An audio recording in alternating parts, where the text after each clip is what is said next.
yesterday's news. Hello, welcome to Old News. The stories of today in the papers of yesteryear. That's the basic premise in any case.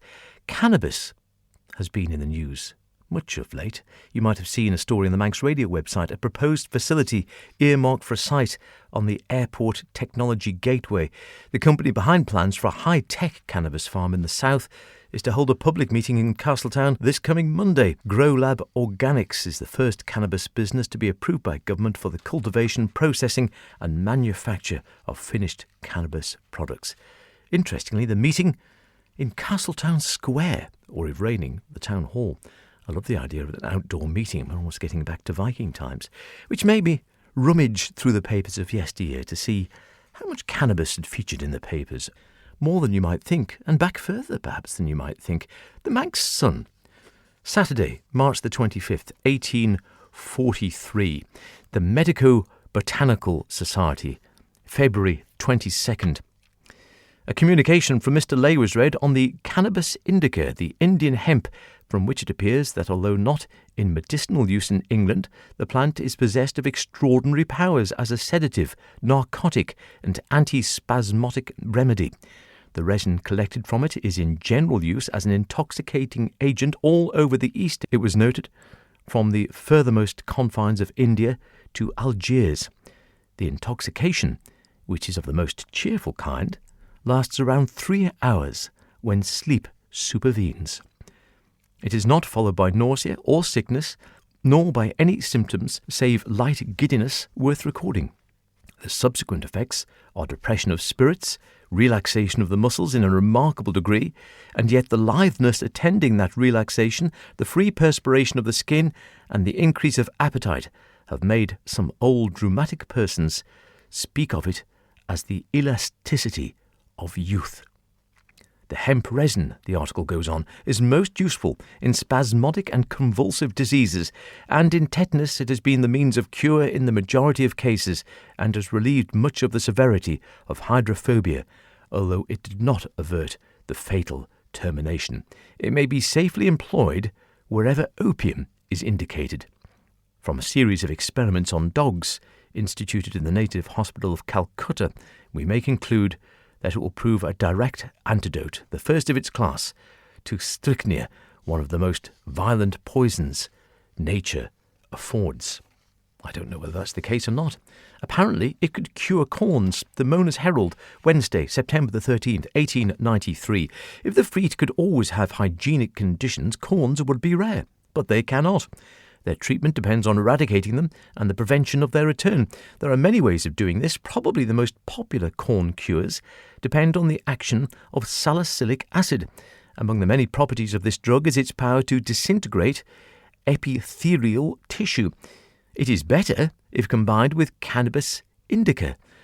The form most suitable for use is to mix 9 parts of salicylic acid with 1 part of extract of Cannabis indica and 48 parts of collodion. This is applied to the corn every night with a camel's hair brush. The foot should be cleaned before it's applied and the mixture permitted to be thoroughly dry before it comes into contact with clothing. Bet you never thought that cannabis could cure corns. The Manx Sun of Saturday, March the 3rd, 1850, has an account of the Paris correspondent of the Medical Times in an article called Indian Hemp in a French Cafe, and gives a singular account of the physiological effects of Indian hemp just introduced into France. Finding the hemp so strong, the physician, brave man that he was, resolved upon trying it on the neighbours. He therefore betook himself with about 15 grains of the extract to a cafe close by, the habitués of which he was well known to. It was Mardi Gras, and copious libations of flaming punch had prepared the natives for anything or everything, even being poisoned by their doctor. Monte Cristo, besides, had made the wonders of hashish familiar to them. All were anxious to test the properties of the unknown drug. Not more than a single grain was given to each. It's reported some belted it like a bolus, others smoked it. One individual merely smeared it around a quarter of a grain over his cigarette paper, and 1 grain was dissolved in a glass of curaçao, and this was allotted to the master of the house. His 2 young men and handsome daughters were forbidden to taste of the drug, but the physician had here evidently forgotten his scriptural history. About 3/4 of an hour passed quietly over. The curious were rapidly lapsing into incredulity when a short laugh, followed by an awful and most piercing shriek, issued from an inner apartment. The youngest daughter, following traditional example, had tasted of the forbidden object, and suddenly struck with delirium and hysterical movements of a very alarming appearance. Consciousness was only half obliterated. The mind seemed to make supernatural efforts to escape from the chain about to be thrown around it. The shrieks were rapid, most violent, and of a peculiar kind.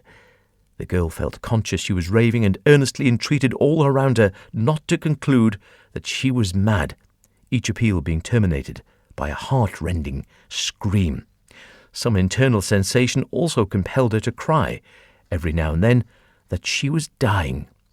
With great difficulty she was conveyed to bed, where the delirium continued for around 4 hours, and all her little love secrets, etc., were revealed to the astonished auditors. Make of that what you will. Apparently it didn't have the same effect on everyone. And finally, from the Alaman Examiner of Saturday, October the 30th, 1920. We shall see hemp in Cronky. A little poem by P.W.C. We shall see hemp in Cronky. We shall see wheat on Kittle and Rock. We shall see Greast and Geary and Currick covered with corn and carrying stock. The young men are using all manner of minerals in place of beasts' droppings and rack from the shore. They're leaving the scythe for these reapers and binders, and nothing's been done as it was done before.